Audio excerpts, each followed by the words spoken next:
যেহেতু আপনারা স্বীকারোক্তি দিয়েছেন, তাহলে সেই ক্ষেত্রে প্রত্যেকে 5,000 টাকা জরিমানা এবং সেই সাথে 1 মাসের বিনাশ্রম কারাদণ্ড দেওয়া হলো। আচ্ছা, কার পক্ষ হয়ে আসছেন? সংসদ প্রার্থীর নাম কি বলেন?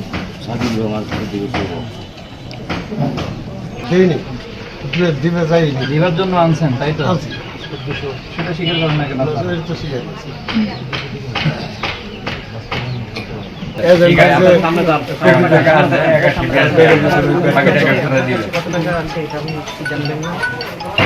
জিজ্ঞেস করা হলে আপনি বলতে পারেন না এটা কি না, এখন টাকা আছে সব 99,500। আপনার কাছে কত টাকা আছে? এখন টাকাটা নিচ্ছে, তারপরে আবার এই যে কিছুক্ষণ আগে ফেরত দিচ্ছে। টাকা কি ওখান থেকে নিয়ে নিচ্ছে ওরা। আমরা কি বলতে হবে?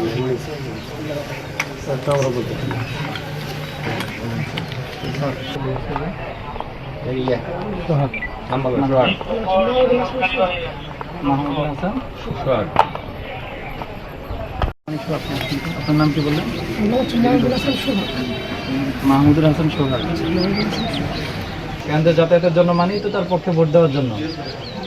কেন্দ্রে যাবে কি জন্য মানুষ?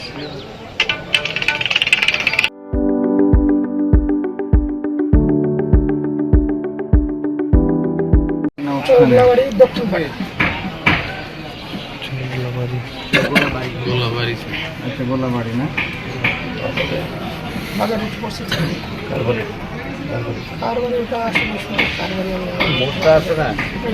দক্ষিণ পাড়া একটি মোড়ে একটি বাড়ি।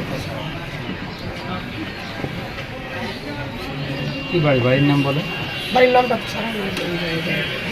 দক্ষিণ পাড়া। হ্যাঁ, দক্ষিণ পাড়াতে ওনারা আরেকজন ছিলেন।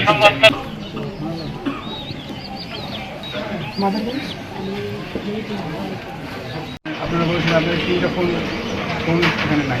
তখন আপনারা আসার আগে টাকাটা দিয়ে দিয়েছিল। আমরা তিনটা ফোন উদ্ধার করে দিয়েছি। টাকাটা আপনারা আসার আগেই দিয়ে দিয়েছে।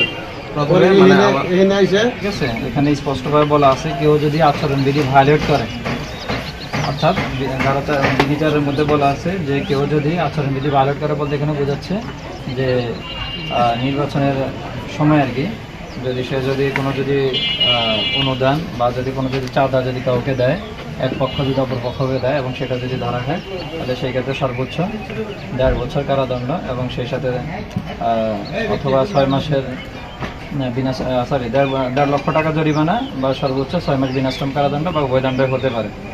কিন্তু যেহেতু আপনারা স্বীকারোক্তি দিয়েছেন, তাহলে সেই ক্ষেত্রে প্রত্যেকে 5,000 টাকা জরিমানা এবং সেই সাথে 1 মাসের বিনাশ্রম কারাদণ্ড দেওয়া হলো।